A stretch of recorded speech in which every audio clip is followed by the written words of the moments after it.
हे बघा, आजची आपली रेसिपी आहे साबुदाणा वडा। आता ह्या वड्यांसाठी मी साबुदाणे ना भिजवले आहेत, ना बटाटे शिजवले आहेत, काहीच प्रोसेस केलेली नाही आहे। अगदी झटपट ही रेसिपी तयार होणार आहे।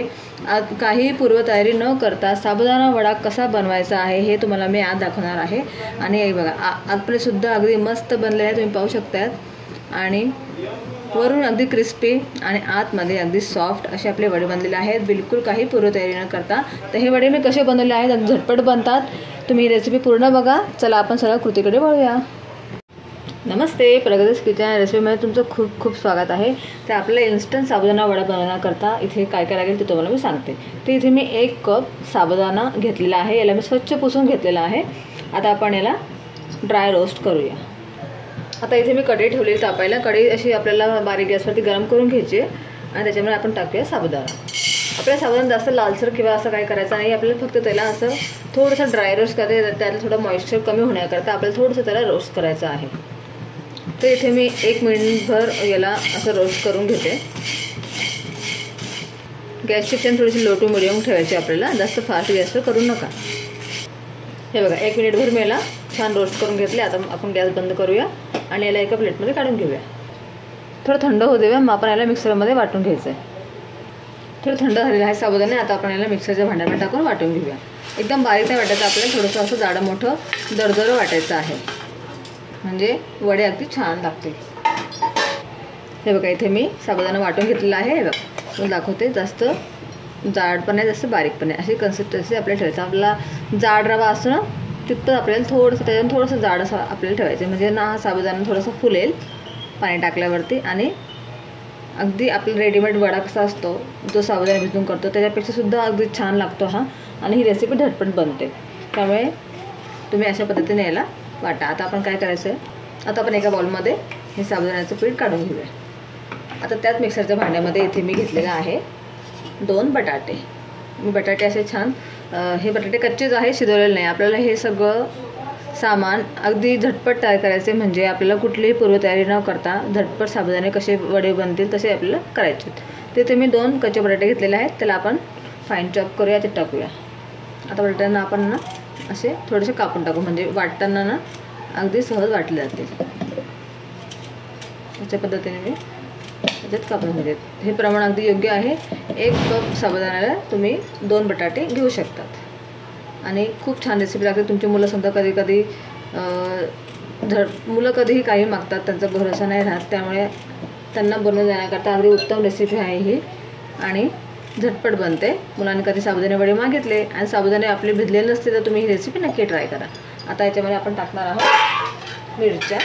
इथे मी अशा तिखट मिरच्या घेते, तुम्ही तुमच्या आवडीनुसार किंवा टेस्टनुसार कमी जास्त करू शकता। इथे मी 3 मिरच्या टाकते।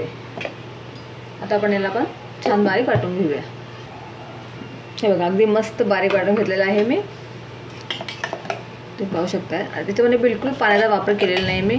आपल्या बटाट्यांना आपोआप पाणी सुटतं वाटताना, त्याच बटाट्यांच्या याच्यामध्ये आपली मिरची पण छान वाटली गेलेली आहे, अजिबात पाणी मी टाकलेलं नाही आहे। आता आपण जेव्हा हे भिजवू तेव्हा आपल्याला लागेल तर पाणी टाकू, तुम्हाला मी सांगेल किती पाणी लागलेलं आहे मला। आता आपण काय करायचं आहे, हे साबुदाण्यामध्ये आपले हे जे बॅटर आहे ना, हे टाकायचं आहे। सगळं आपण व्यवस्थित ओतून घेऊया, ठीक आहे। आता आपण याच्यात टाकूया, इथे मी टाकते जिऱ्याची पावडर अर्धा चमचा, मीठ टाकणार आहे मी चवीनुसार। हे सेंधा नमक आहे, जे उपवासाला चालतं। तुम्ही आता एकादशी येतेच आहे, त्याकरता तुम्ही ही रेसिपी नक्की ट्राय करा। इथे मी टाकते काळी मिरीची पावडर, ही तुम्ही तुमच्या टेस्टनुसार कमी जास्त करू शकता। लहान मुलं खात असेल तर तुम्ही जरा स्किप पण करू शकतात। आता आपण याच्यात टाकूया अर्धी वाटी शेंगदाण्याचं कूट, म्हणजे अगदी मस्त ही रेसिपी तयार होते। आता बघा, हे तुम्हाला जरा ड्राय वाटतंय ना, आता आपण याच्यामध्ये ना याचा डो होईल इतपत थोडं थोडं पाणी टाकायचं आहे। एकदम पाणी तुम्ही ओतू नका, आता मग काय याची कन्सिस्टन्सी पातळ होऊन जाईल आणि तुमचे वडे बनणार नाही। आता त्याला तुम्हाला खूप ड्राय वाटते ना, आपण मिक्सरमध्ये ते बटाटे वगैरे वाटलं होतं ना, तर त्याच्यामध्ये ते बाकीचं बॅटर लागलेलं असतं, त्याच्यामध्ये मी पाणी टाकलेलं आहे बघा अशा पद्धतीने। आणि थोडं थोडं पाणी टाकून आपल्याला याचा घट्ट असा गोळा मळून घ्यायचा आहे। तुम्ही याच्यामध्ये कोथिंबीर पण टाकू शकता, जर तुम्ही उपवासाला खात असाल तर तुम्ही कोथिंबीरसुद्धा याच्यामध्ये ॲड करू शकता। आता आम्ही नाही खात, त्याच्यामुळे आम्ही नाही टाकत आहे। हे बघा, अशा पद्धतीने पाणी एकदम ओतू नका, थोडं थोडं पाणी टाकून तुम्ही याचा घट्ट गोळा मळून घ्या. बघा थोडंसं अजून मला पाणी लागेल याच्यामध्ये, थोडं थोडं पाणी टाकून असं आपल्याला गोळा मळून घ्यायचा आहे. कारण की साबुदाणे आहेत ना आपण ते वाटलेले, त्याच्यामुळे ते ना पाणी थोडं थोडं ॲब्झॉर्ब करतं. त्याच्यामुळे पाण्याचं प्रमाण तुम्हाला हे विचार करून टाकायचं आहे. अगदी कमी कमी टाका, नंतर तुम्ही लागेल थोडंसं ॲडजस्ट करू शकतात. अशा पद्धतीने मी असा घट्ट गोळा मळून घेते. हे बघा आता आपण काय करायचं आहे, हा गोळा मळून झाल्यावरती याला 5 मिनटं आपण रेस्टवर ठेवायचं आहे. मग नंतर तुम्हाला मी याची वडी बनवून दाखवते. झाकण ठेवून आपण 5 मिनटं रेस्टवर ठेवूया. हे बघा 5 मिनटं झालेलं आहे. आता याला बघा अगदी सॉफ्ट लागते. जर तुम्हाला जास्त असं घट्ट वाटलं ना तर तुम्ही थोडंसं पाणी टाकून हे असं व्यवस्थित सॉफ्ट डो करा. म्हणजे एकदम पण जास्त सॉफ्ट नाही, जसं तुम्हाला कन्सिस्टन्सी वाटेल आपल्या वड्यांची यायला पाहिजे. बघा अशा पद्धतीने आपली कन्सिस्टन्सी यायला पाहिजे. तुम्ही पाहू शकताय. तर इथे मला टोटल अर्धा वाटी पाणी लागलेलं होतं, कारण की साबुदाणे कसे ॲब्झॉर्ब करतात ना पाणी, त्या हिशोबाने. आता आपल्याला ना याची अशी जास्त जाड टिक्की नाही करायची आहे, आपल्याला थोडी पातळ करायची आहे. हे बघा अशा पद्धतीने आपण याला वडे बनवून घ्यायचे आहेत. तुम्ही तुमच्या हव्या त्या आकारामध्ये याला बनवू शकतात. मी आता असा आकार बनवते. अशा आकाराचे मी सगळे वडे बनवून घेते. किती मस्त बनलेला आहे, वाटतोय की नाही? अगदी झटपट बनलेला आहे हा. आता आपण अशा पद्धतीने सगळे वडे बनवून घेऊया. तुम्ही थोडं थोडं पाण्याचा हात लावून सुद्धा असे वडे तुम्ही वळू शकता. हे बघा आता मी एकदम थोडासा पाण्याचा असा हात लावते याला आणि वडा घेते हातावरती. म्हणजे अगदी सहज तो आपल्याला हातावरती थापता येतो आहे. ते पाहू शकताय किती मस्त बनत आहेत आणि अगदी इन्स्टंट बनतात. तुम्हाला दाखवल्याप्रमाणे तुम्ही नक्की ही रेसिपी ट्राय करा. तर माझी मुलगी माझ्या खूप मागे लागली होती की मला वडेच खायचे, तर म्हणून मी ही रेसिपी करते आणि ती तुमच्यासोबत पण शेअर करते. तुम्ही तुमच्या हव्या त्या आकारामध्ये याला बनवू शकता. छोटे मोठे अगदी कसेही तुम्ही याला बनवू शकता. हे बघा इथे संपूर्ण वडे मी बनवून घेतलेले आहेत. एका वाटीमध्ये माझे एवढे वडे बनलेले आहेत. आता आपण याला तळून घेऊया. इथे मी एका साईडला तेल गरम करत ठेवलं आहे. तर बघा इथे मी तेल गरम करत ठेवलं होतं मीडियम गॅसवरती. आता आपलं तेल गरम झालेलं आहे व्यवस्थित. आता आपण याच्यामध्ये वडे सोडूया. एका वेळी जास्त गर्दी करायची नाही आपल्या वड्यांना. अगदी जेवढे मावतील ना तेवढेच तुम्ही टाका. अशा पद्धतीने टाकून घेऊ आपण आणि थोडेसे हे 1-2 मिनटं होऊ द्या. नंतर मग तुम्ही त्याला चमच्याने हलवा. लगेच हलवू नका. जास्त फास्ट गॅसवर पण तळायचं नाही, कारण की मग काय होतील, वरतून ते क्रिस्पी बनतीलच पण ते आतमध्ये कच्चे राहतील. तर ते टेस्टला अगदी बरोबर लागणार नाही. त्याच्यामुळे आपल्याला मीडियम गॅसवरती वडे बनवून घ्यायचे आहेत. हे बघा असे थोडेसे बुडबुडे कमी झाले ना की आपण याला आता पलटून घेऊया.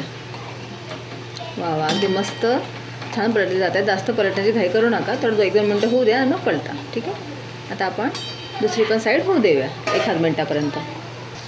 हे बघा दुसरी साईड पण अगदी मस्त झाली. अगदी वडे आपले टम्म फुगून असे वरती आलेले आहेत. दोन्ही साईड कुरकुरीत झालेली आहे. तुम्ही पाहू शकता किती मस्त बनलेलं आहे. तुम्हाला कोणाला वाटणार पण नाही की आपण हा साबुदाणा न भिजवता बटाटे न शिजवता बनवलेले वडे आहेत. अगदी इन्स्टंट बनतात आणि खूप टेस्टी लागतात. आता हे वडे आपण काढून घेऊया. एकदम मस्त आपले झालेले आहेत. जास्त पण एकदम लाल करू नका.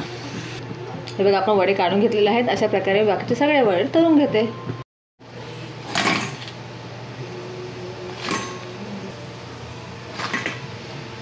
हे बघा तयार झाले सगळे आपले वडे. इकडे मी तळून घेतलेले आहेत आणि अगदी छान बनलेले आहेत. तुम्हाला मी एक वडा दाखवते सुद्धा. अगदी वरतून क्रिस्पी बनलेला आहे. तुम्ही पाहू शकताय. तर तुम्ही याला तळताना ना जास्त पण डार्क कलरवर तळू नका, कारण की वडे तळल्यानंतर त्याच्यामधली कुकिंग प्रोसेस ही थोड्या वेळापर्यंत चालू असते. म्हणजे 1 मिनिट त्याच्यामधली कुकिंग प्रोसेस चालू असते. त्याच्यामुळे त्याचा कलर आपोआप थोडासा डार्क होतो. त्याच्यामुळे वडे तळताना ना जास्त पण डार्क कलरचे तळू नका. अशा पद्धतीने तळा. इथे माझे एका कपमध्ये ना साधारण 13 वडे बनले. तसे मी मोठे मोठे केले म्हणून. तुम्ही जर लहान केले सगळे एका साईजचे केले अशा साईजचे तुमचे 15 वडे आरामात बनतील आणि सगळे अगदी आनंदाने खातील आणि खूप टेस्टी लागतात. बिलकुल आपल्या साबुदाणा बटाटा काही न शिजवता किंवा भिजवता अगदी झटपट असे वडे तयार होतील आणि हे खूप टेस्टी लागतात. तुम्ही नक्की ही रेसिपी ट्राय करा.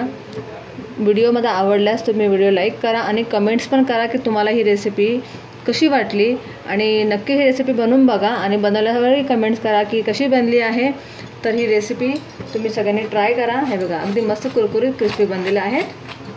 व्हिडिओ आवडल्यास लाईक शेअर आणि सबस्क्राईब करा आणि कमेंट्स करायला विसरू नका आणि जास्तीत जास्त आपला व्हिडिओ शेअर करा. बाय.